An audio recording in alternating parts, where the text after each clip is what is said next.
Había un hombre que nunca vio venir su propia muerte.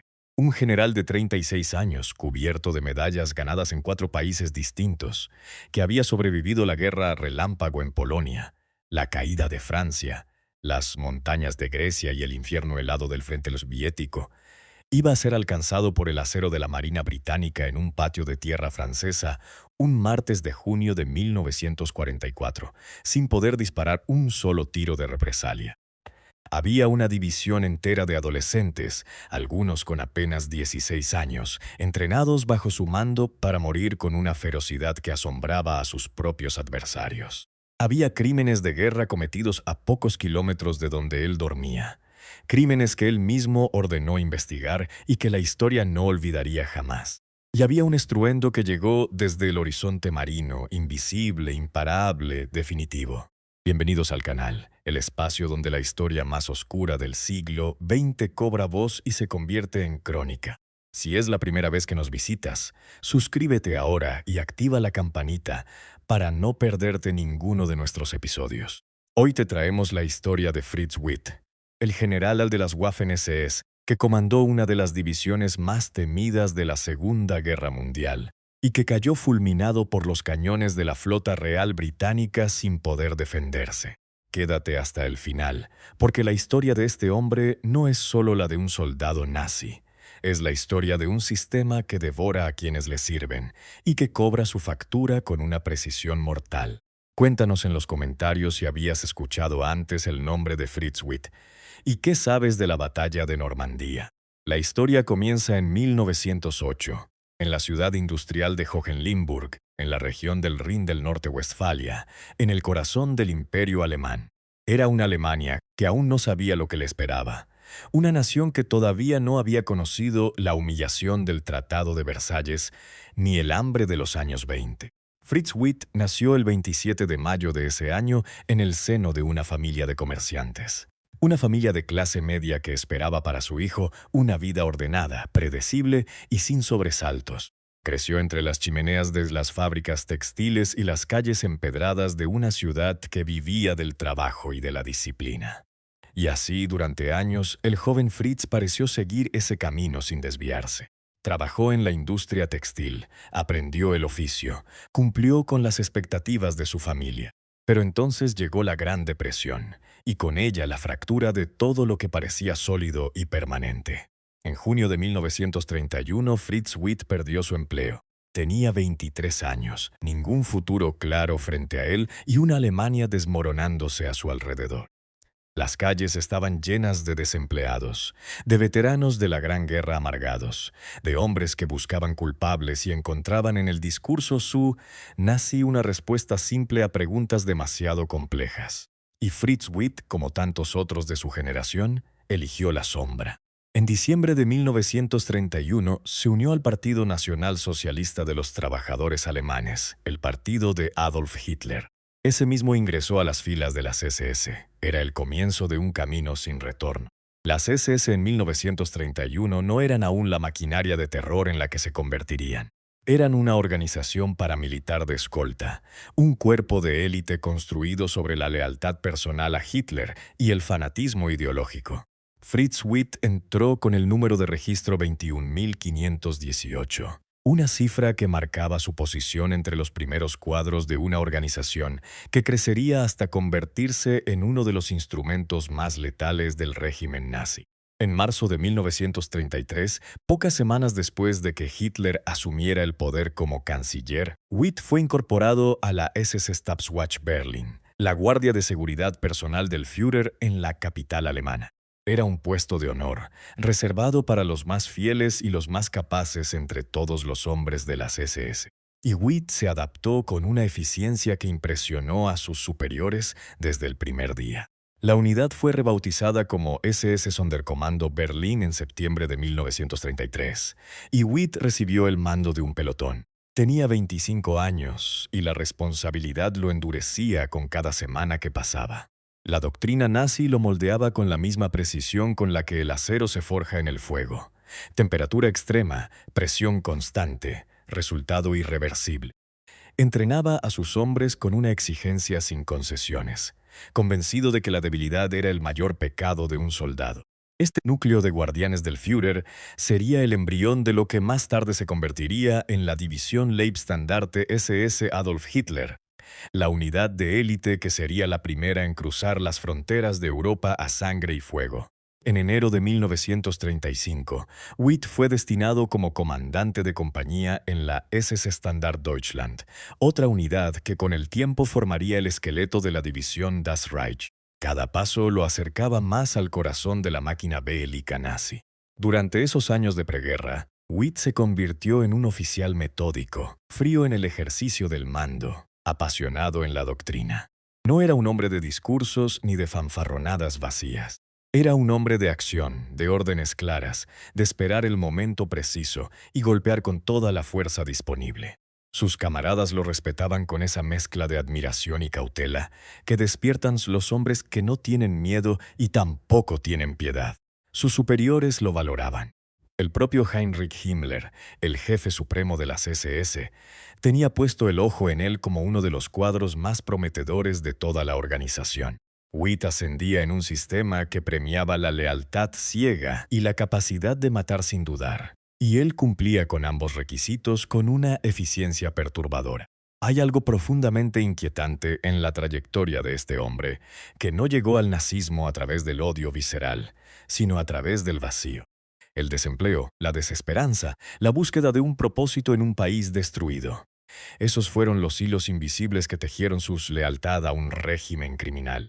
La historia de Fritz Witt es también la historia de millones de alemanes que eligieron el filo de la navaja en lugar del camino largo y doloroso de la reconstrucción democrática. Y ese camino, el que eligió Witt, llevaba inevitablemente a Polonia, a Francia, a Grecia, al frente soviético, y finalmente a un patio en Normandía donde los cañones del mar le esperaban, sin que él pudiera saberlo. Para el verano de 1939, Fritz Witt era un oficial de las Waffen-SS experimentado, curtido en la doctrina y en el ritual, listo para la guerra. Y la guerra no tardó en llegar. El 1 de septiembre de 1939, la Alemania nazi lanzó su invasión sobre Polonia, y el mundo entró en una guerra que duraría 6 años y costaría más de 70 millones de vidas humanas. Fritz Witt cruzó la frontera polaca como miembro del Regimiento de Infantería Motorizada Deutschland, integrado en la división Panzerkampf, una fuerza blindada mixta bajo el mando del general del ejército Werner Kempf. Era la guerra relámpago, la Blitzkrieg, y Witt la vivió desde el frente mismo, en la punta de lanza de la ofensiva alemana. Las tropas avanzaban a velocidades que nadie había visto antes en la historia de la guerra moderna, destruyendo la resistencia polaca con una brutalidad calculada y una coordinación mecánica que aterrorizaba tanto a los enemigos como a los observadores ser neutrales del mundo. La unidad de Witt participó en la Batalla de las Fronteras y luego en los combates de Skrosim, una localidad a orillas del río Vístula, donde la guerra mostró su cara más oscura desde el primer mes de la contienda. El 28 de septiembre de 1939, tropas de la división Panzerkampf perpetraron la masacre de Sakrochim, asesinando a civiles polacos en lo que sería uno de los primeros crímenes de guerra documentados de la Segunda Guerra Mundial. Witt estaba en esa campaña, su unidad operaba en esa zona. La historia no lo señala como el autor material de esa matanza, pero tampoco lo excluye del contexto en el que ocurrió. Un contexto en el que la vida de los polacos no valía nada a los ojos de la maquinaria de guerra nazi. Pero el ejército alemán no juzgaba a sus hombres por la ética, los juzgaba por los resultados en combate. Y los resultados de Fritz Witt en la campaña de Polonia fueron sobresalientes. En el espacio de apenas 9 días, recibió la Cruz de Hierro de Segundklasse el 17 de septiembre de 1939 y la Cruz de Hierro de Primera Clase el 26 de septiembre de 1939. La velocidad de esas condecoraciones hablaba de un hombre que combatía con una ferocidad y una eficacia que impresionaban incluso en medio del caos de la Blitzkrieg. Era un oficial que lideraba desde el frente, que no pedía a sus hombres lo que él mismo no estaba dispuesto a hacer, y eso lo hacía extraordinariamente peligroso como adversario y extraordinariamente influyente como superior. El 19 de octubre de 1939, Witt fue nombrado comandante de batallón en el regimiento SS Deutschland. Llegó a los Países Bajos en mayo de 1940 al frente de ese batallón, y luego a la campaña de Francia, donde el ejército alemán aplastó a las fuerzas aliadas con una velocidad que dejó al mundo boquiabierto. Los campos de Dunkerque, el cruce del Sena, la entrada a París, la geografía de la derrota francesa era también la geografía del ascenso de Fritz Witt. El 4 de septiembre de 1940 recibió la Cruz de Caballero de la Cruz de Hierro, la condecoración más prestigiosa del ejército nazi, para quienes mostraban valor y liderazgo excepcionales en combate. Tenía 32 años y era ya uno de los oficiales de las Waffen-SS más condecorados de su generación. El 16 de octubre de 1940 fue transferido a la Leibstandarte SS Adolf Hitler como comandante de batallón. El siguiente capítulo de su guerra sería aún más brutal. En la primavera de 1941, la guerra se extendió hacia los Balcanes. La Grecia aliada, defendida por tropas del Imperio Británico llegadas desde el norte de África, resistía en las montañas con una tenacidad que había frenado el avance italiano durante meses. Alemania intervino para rescatar a su aliado, y Fritz Witt fue al frente con su batallón de la Leibstandarte. La campaña de Grecia duró del 6 al 30 de abril de 1941, apenas 24 días en el calendario. Pero en ese tiempo, los combates fueron salvajes y las montañas cobraron una deuda de sangre que nadie había anticipado plenamente. El paso de Clyde fue el escenario de una de las batallas más costosas para el batallón de Witt en toda su trayectoria, hasta ese momento. Los días 11 y 12 de abril de 1941, las tropas de Witt atacaron las posiciones defensivas aliadas en el paso de Clyde, un desfiladero encajonado entre paredes de roca donde los australianos y los neozelandeses del Imperio Británico se habían atrincherado con determinación y con fuego bien dirigido. El batallón alemán sufrió bajas severas en el asalto, avanzando bajo el fuego de los defensores, mientras el terreno escarpado se convertía en su enemigo más implacable. 2 días después, el 14 de abril, Witt luchó en el paso de Cleisoura contra fuerzas británicas en retirada. Y fue allí, en esas montañas griegas cubiertas de pino y piedra, donde la guerra golpeó a Fritz Witt de la manera más personal que podía imaginar cualquier ser humano. Franz Witt, su hermano mayor, miembro de la misma unidad, cayó muerto en combate durante aquellos días de abril entre las montañas griegas. La guerra había llegado hasta dentro de la familia, y Fritz Witt, el oficial metódico y blindado detrás de su muro de hierro, tuvo que enterrar a su hermano en tierra extranjera y seguir marchando hacia adelante, porque la guerra no esperaba el dolor de nadie. Nadie sabe con certeza qué cruzó por la mente de ese hombre al ver caer a Franz. Si lloró a solas o si endureció aún más esa coraza que lo separaba de sus propias emociones. Lo que sí quedó registrado es que siguió combatiendo con la misma eficacia implacable, que siguió ascendiendo y que el nombre de Fritz Witt continuó apareciendo en los partes de guerra como sinónimo de determinación y capacidad táctica. El siguiente capítulo fue la Operación Barbarroja, la invasión de la Unión Soviética, que comenzó el 22 de junio de 1941. Witt cruzó hacia el infierno soviético con la Leibstandarte y combatió en algunas de las batallas más cruentas de toda la guerra. Rostov, las costas del mar de Azov, el colosal teatro del Frente del Este, donde los muertos se contaban por millones y el frío del invierno ruso mataba a los soldados con la misma eficiencia que las balas enemigas. La guerra contra la Unión Soviética no era la guerra relámpago de Polonia o de Francia. Era una guerra de desgaste absoluto, de temperaturas bajo cero que congelaban el aceite de los motores, de poblaciones enteras aplastadas bajo el rodillo nazi sin compasión. El 1 de marzo de 1943, como comandante del regimiento Leibstandarte SS, recibió las hojas de roble para su Cruz de Caballero, el número 200 de esa distinción en toda la guerra. Era un guerrero en el sentido más brutal de la palabra. Y la Alemania nazi tenía preparada para él una misión aún más oscura y ambiciosa. El 1 de julio de 1943, Fritz Witt recibió una misión sin precedentes en la historia de las Waffen-SS. Fue ascendido a SS Oberführer y designado comandante de la recién creada 12ª División Panzer SS Hitlerjugend, la división de las juventudes hitlerianas. Nadie antes había intentado construir una división blindada partiendo de un material tan joven, tan inexperto y, al mismo tiempo, tan peligrosamente adoctrinado. La mayoría de los soldados rasos de esa división tenían entre 16 y 17 años.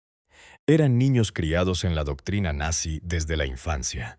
Niños que habían aprendido antes el catecismo del Führer que las reglas básicas del combate. Y Fritz Witt debía convertirlos en guerreros antes de que el enemigo llegara a sus posiciones. El mando del regimiento anterior fue entregado al oficial Albert Frey y Witt se trasladó al campo de entrenamiento de Beverloo, en la Bélgica ocupada, donde pasaría los meses siguientes construyendo desde cero esa máquina de guerra. La tarea era monumental por cualquier estándar. Los reclutas llegaban llenos de entusiasmo ideológico, pero vacíos de experiencia real en combate. Muchos nunca habían disparado un arma bajo condiciones que simularan el caos del frente. Muchos no conocían aún la diferencia entre la valentía legítima y la temeridad suicida. Y Witt los entrenó con la misma exigencia implacable con la que él mismo había sido forjado a lo largo de una década en las SS, añadiendo algo que quizás no había estado presente en su propia formación. Una atención funda a la táctica, a la coordinación entre unidades blindadas e infantería motorizada, a la importancia de sobrevivir para poder seguir combatiendo al día siguiente. Las jornadas en Beverloo eran extenuantes y sin concesiones. Maniobras al amanecer, instrucción de armamento hasta el mediodía, tácticas de unidades blindadas por las tardes, doctrina política al anochecer. Witt supervisaba cada fase con una presencia constante que sus subordinados describían como opresiva en su intensidad. No toleraba la improvisación, no toleraba el descuido. Cada detalle de la preparación era para él una cuestión de vida o muerte, porque sabía mejor que nadie lo que esperaba a esos muchachos cuando llegaran al frente real. Y sabía también que la guerra que se avecinaba en el oeste no sería como Polonia o Francia. Sería una guerra contra potencias industriales con superioridad aérea aplastante y una flota naval capaz de convertir cualquier punto de la costa francesa en un infierno de fuego y acero fundido. En enero de 1944, el feldmariscal Gerd von Rundstedt visitó el campo de Beverloo para inspeccionar la división.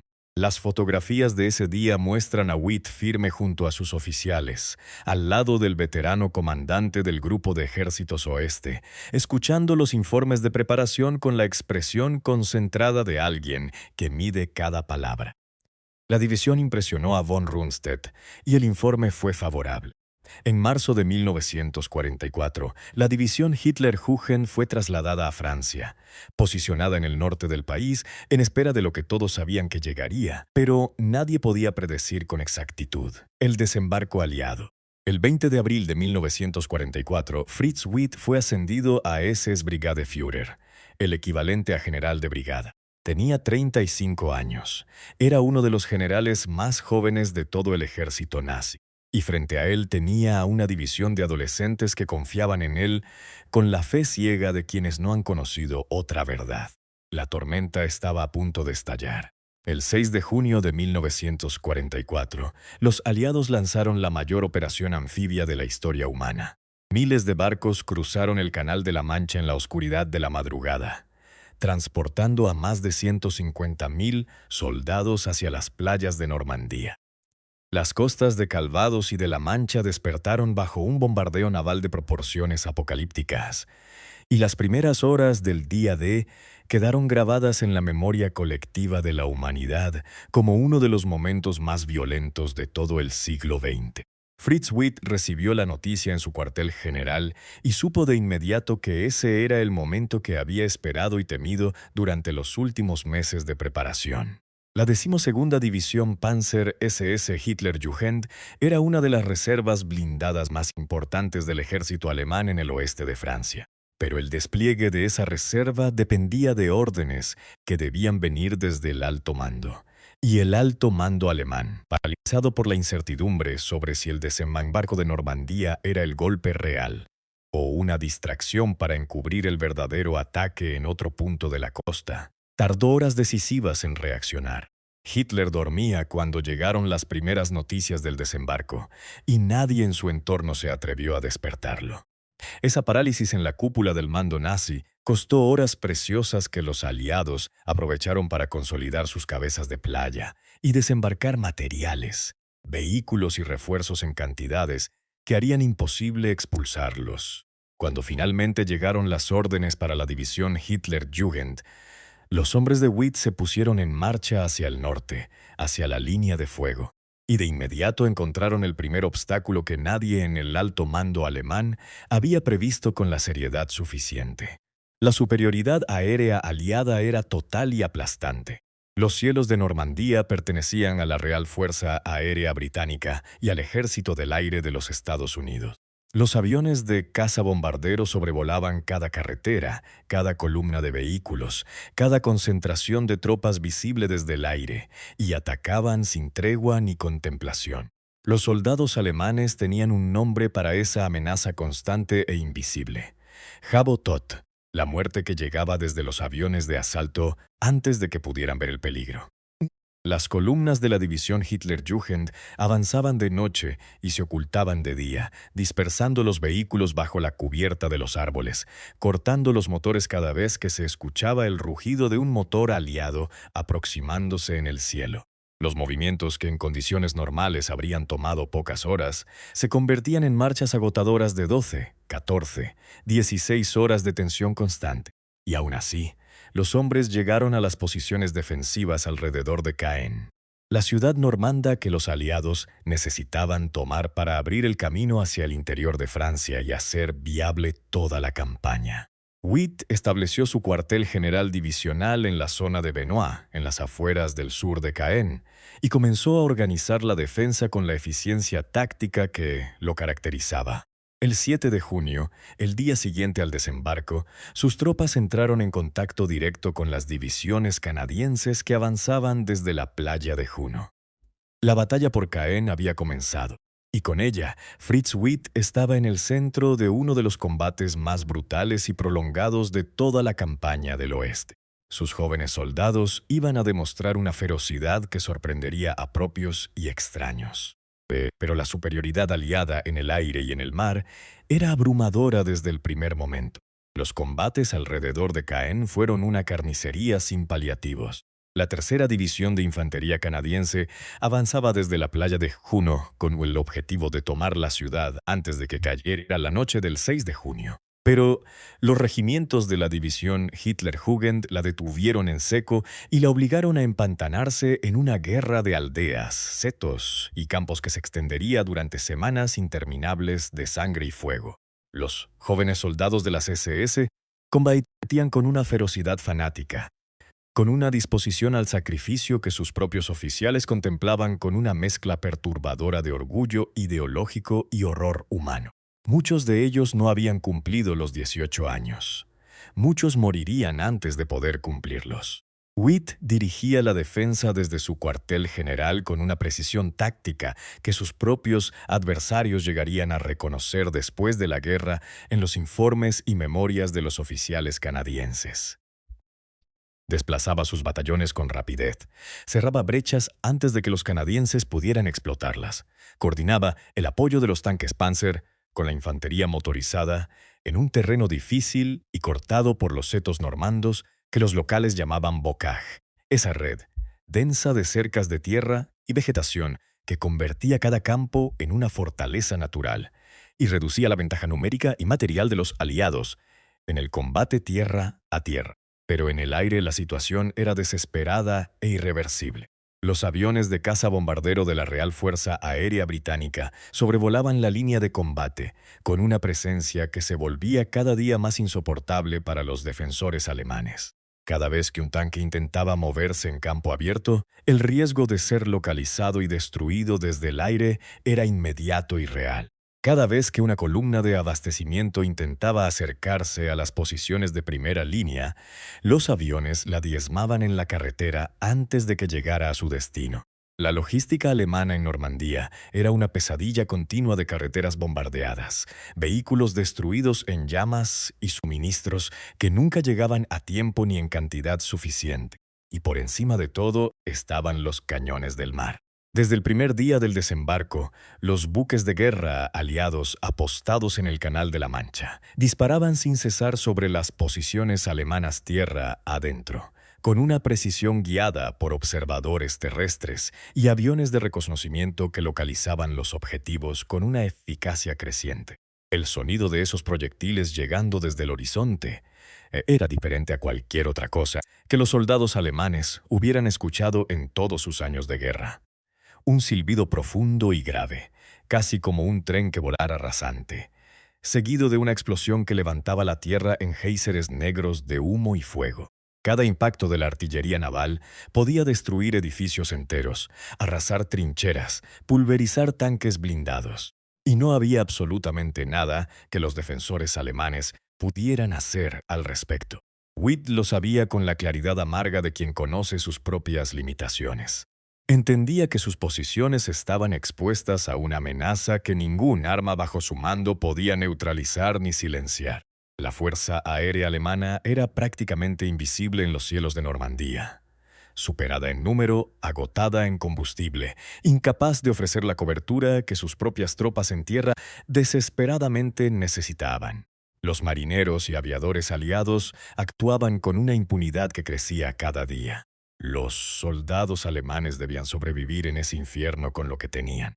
Witt seguía combatiendo con todo lo que tenía, pero los días en Venoc estaban contados, aunque él aún no lo supiera.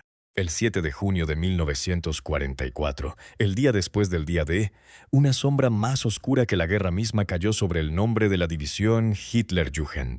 El coronel Kurt Meyer, uno de los comandantes de regimiento más agresivos y temidos de toda la división, había establecido su cuartel general en la abadía de Ardennes, una antigua abadía benedictina ubicada en las afueras de Caen, con sus muros de piedra centenarios construidos por monjes medievales, sus jardines de silencio y sus torres que ahora servían de puesto de observación militar para dirigir el combate. Desde ese cuartel de piedra, Meyer dirigía las operaciones con una frialdad calculadora que lo hacía igualmente admirado y temido por sus propios hombres. Ese día, y en los días siguientes, soldados bajo el mando directo de Meyer ejecutaron a prisioneros de guerra canadienses capturados en los combates alrededor de la abadía y de las aldeas cercanas. Los prisioneros, jóvenes soldados del ejército canadiense que se habían rendido conforme a las reglas de la guerra, fueron conducidos al interior del recinto o a sus jardines y asesinados a tiros. No murieron en combate. No murieron bajo fuego cruzado en el fragor de la batalla. Fueron ejecutados de manera deliberada y fría, después de rendirse, en violación directa de la Convención de Ginebra y de todas las leyes de la guerra civilizada. La masacre de la abadía de Ardennes, como sería conocida después de la guerra, terminaría manchando el nombre de la división Hitlerjugend con un estigma que ninguna medalla militar podría borrar jamás. Cuando Fritz Witt recibió la noticia de lo ocurrido en la abadía, su reacción fue la de un comandante que entendía perfectamente las consecuencias de lo que sus subordinados habían hecho. No hay registro histórico de que Witt hubiera ordenado las ejecuciones, ni de que las hubiera aprobado con anterioridad. Lo que sí dejó constancia la historia es de su respuesta inmediata. Ordenó abrir una investigación formal y exigió un informe escrito y detallado del propio Kurt Meyer sobre lo sucedido bajo su mando. Era el gesto de un comandante que intentaba ejercer control sobre las acciones de sus subalternos, o quizás el gesto de un hombre que buscaba distancia entre él mismo y los crímenes cometidos bajo su autoridad nominal. La historia no permite saber con exactitud cuál de las dos cosas pesaba más en la mente de Fritz Witt en esos momentos. Lo que sí es cierto es que la investigación nunca llegó a completarse. El tiempo en Normandía era el bien más escaso de todos, y los combates no daban tregua para los procedimientos internos de ningún tipo. Los muertos canadienses quedaron en los jardines de la abadía, y la guerra siguió su marcha sin detenerse a rendir cuentas a nadie. Solo después de la guerra, Cuando los tribunales aliados comenzaron a examinar con rigor los crímenes cometidos por la CS en Normandía, el caso de la abadía de Ardenne quedó documentado con una claridad que no dejaba lugar a dudas sobre lo que había ocurrido bajo las bóvedas de esa abadía medieval. Hay algo profundamente perturbador en la imagen de Fritz Witt exigiendo esa investigación mientras su cuartel general en Venoix era sacudido una y otra vez por los impactos de la artillería naval. Él sabía que los prisioneros habían sido asesinados. Sabía que su división llevaba sobre los hombros el peso de ese crimen. Y sabía también que la flota británica seguía disparando desde el mar, que los aviones aliados seguían sobrevolando sus posiciones sin que nadie pudiera detenerlos. Witt estaba atrapado entre el crimen de sus subordinados y la muerte que llegaba desde el horizonte marino. Y el horizonte ganaría antes de que terminara la semana. El 14 de junio de 1944 amaneció como cualquier otro día en el infierno de Normandía, con el rumor distante de los motores aéreos aliados, el tableteo esporádico de los rifles y las ametralladoras en la línea de frente, y la amenaza constante del trueno que llegaba desde el mar. Fritz Witt había regresado al cuartel general de Venox después de realizar una inspección de las unidades desplegadas en primera línea.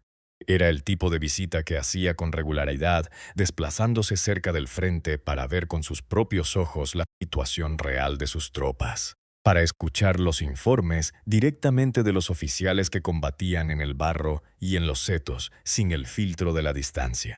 Ese martes de junio, sin embargo, algo en el aire anunciaba una tormenta de naturaleza diferente. La inteligencia naval británica había trabajado con paciencia y eficacia durante días para localizar los cuarteles generales de las divisiones alemanas en Normandía. Los aviones de reconocimiento fotografiaban cada rincón del territorio ocupado, buscando patrones de movimiento vehicular, concentraciones de antenas de radio, cualquier señal que delatara la presencia de un centro de mando importante. El cuartel general de la división Hitlerjugend en Venox no era un secreto bien guardado. La actividad de radio, el tráfico constante de mensajeros y vehículos, y el testimonio de observadores terrestres habían permitido a los analistas aliados determinar su ubicación con una precisión suficiente para convertirlo en objetivo prioritario de destrucción. Y entonces llegó el trueno. La artillería de la flota de la Marina Real Británica abrió fuego sobre Venoix con una potencia que hizo temblar la tierra durante kilómetros a la redonda. Los proyectiles de las piezas navales, algunos de ellos con calibres capaces de destruir edificios enteros con un solo impacto, comenzaron a caer sobre el cuartel general con una regularidad aterradora y metódica. Cada salva era un sacudón que levantaba nubes de polvo y humo negro, que derrumbaba paredes y arrancaba árboles viejos de raíz como si fueran ramas secas. Los hombres en el cuartel general corrían buscando refugio, lanzándose a las trincheras y a los pasillos más protegidos de los edificios de piedra. Fritz Witt y varios oficiales de su Estado Mayor intentaron cruzar hacia los refugios excavados fuera de los edificios principales. En ese momento de exposición, en ese instante en el que el cuerpo quedó a la intemperie, y el cielo de Normandía era un manto de humo y explosiones. Los fragmentos de un proyectil naval los alcanzaron con una velocidad que no dejó tiempo ni para el miedo. Los pedazos de acero caliente se clavaron en el rostro y el cuerpo de Fritz Witt con una intensidad mortal que no dejó posibilidad alguna de supervivencia. El SS Brigadeführer cayó muerto de manera instantánea. Tenía 36 años, recién cumplidos 18 días antes del bombardeo. 3 oficiales de su Estado Mayor murieron junto a él en ese mismo instante. Y en eso residía la tragedia final de su historia. No había forma de responder. Los buques de guerra estaban a más de 20 kilómetros de distancia, en el Canal de la Mancha, fuera del alcance de cualquier arma que la división tuviera bajo su mando. La fuerza aérea alemana era inexistente en esos cielos. La artillería terrestre no tenía el alcance para enfrentarse a los cañones navales. Fritz Witt murió exactamente como el destino lo tenía preparado, rodeado de todo su poder militar y completamente indefenso ante la fuerza que llegó desde el horizonte. Fue enterrado provisionalmente en Venoix y luego trasladado al cementerio militar alemán de Champigny-Saint-André, en Francia, donde sus restos descansan hasta hoy. Después de todo, al final de la historia de Fritz Witt, queda una pregunta crónica. No puede responder con certeza, pero que la historia sí obliga a formular. ¿Qué habría sido de ese hombre si el desempleo de 1931 no lo hubiera empujado hacia las puertas del partido nazi? ¿Qué habría sido de ese oficial metódico, de ese líder nato, de ese hombre capaz de transformar a adolescentes en soldados? La respuesta, por supuesto, es que esa pregunta es un lujo que sus víctimas nunca tuvieron. Las víctimas de la masacre de Sacro-Chim en 1939, los prisioneros canadienses asesinados en la abadía de Ardenne en 1944, los soldados de ambos bandos que murieron en los campos normandos. Ninguno de ellos tuvo el privilegio de la historia alternativa ni del segundo camino. Fritz Witt fue un hombre de su tiempo y de su sistema. No creó el nazismo, pero lo eligió con voluntad propia cuando todavía tenía otras opciones frente a él. Ascendió en ese sistema con talento genuino y dedicación real. Acumuló poder y condecoraciones bajo una bandera criminal. Y murió bajo el fuego de quienes combatían contra ese mismo sistema que él había elegido servir. La historia no lo condena por cobardía, porque Witt fue todo menos cobarde. La historia lo condena por complicidad, por haber puesto su considerable capacidad al servicio de un régimen que construyó campos de exterminio, que asesinó a millones de seres humanos, que desató la guerra más destructiva en toda la historia conocida de la humanidad.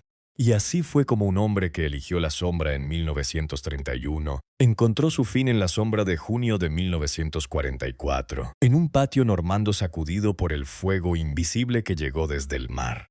Al final, todos pagamos lo que debemos. El destino siempre cobra factura. Y la historia, con su lentitud implacable y su memoria más larga que cualquier vida humana, siempre encuentra la manera de poner cada cosa en su lugar preciso. La guerra en Normandía continuó sin Fritz Witt. Kurt Meyer, el hombre que había ordenado el asesinato de los prisioneros canadienses en la abadía de Ardenne, tomó el mando de la división Hitler-Jugend con 33 años, convirtiéndose en uno de los generales más jóvenes del ejército alemán en toda la guerra. La batalla por Caen se prolongó durante semanas, hasta que la ciudad cayó en manos aliadas en medio de una destrucción casi total de sus edificios históricos y de sus calles medievales. Los jóvenes soldados de la división Hitler-Jugend siguieron combatiendo con la misma ferocidad suicida que Witt les había inculcado. Muchos de ellos murieron antes de que terminara el verano de 1944. La guerra en el oeste concluyó el 8 de mayo de 1945 con la rendición incondicional de la Alemania nazi. Kurt Meyer fue juzgado por los crímenes de la abadía de Ardenne, condenado a muerte en un primer momento, y la sentencia fue luego conmutada a cadena perpetua. Al final, después de todo, nadie escapa de su propia historia. El que a hierro mata, a hierro muere. Y la historia de Fritz Witt, general, fanático, soldado eficaz y cómplice de crímenes que la humanidad no debe olvidar, quedó sellada para siempre por el trueno de los cañones navales que llegó desde el horizonte del mar en una mañana de junio en Normandía. Si esta crónica te llegó al corazón, suscríbete al canal y activa la campanita para no perderte ningún episodio. Dale like si te gustó el video. Déjanos tu opinión en los comentarios. Comparte esta historia con quien le apasione el true crime y la historia bélica. Hasta el próximo episodio. Al cerrar estas páginas marcadas por la violencia y la sombra, hoy en día México sigue avanzando con paso firme hacia la consolidación del Estado de Derecho, la paz social y la justicia. Miramos al pasado para recordar las lecciones del tiempo, honrar la memoria de las víctimas y reafirmar el valor de la legalidad y la dignidad humana, en ningún momento con el propósito de glorificar el crimen organizado, despertar odio o incitar a la división entre comunidades. Toda la información presentada en este video ha sido editada con una mirada objetiva, con fines exclusivamente informativos, educativos y de archivo histórico. Prohibimos terminantemente la copia, recorte o redistribución del contenido de este video con fines de propaganda, apología del delito, incitación a la violencia o distorsión de los hechos. En caso de detectar cualquier uso indebido, lo reportaremos de inmediato a las autoridades competentes.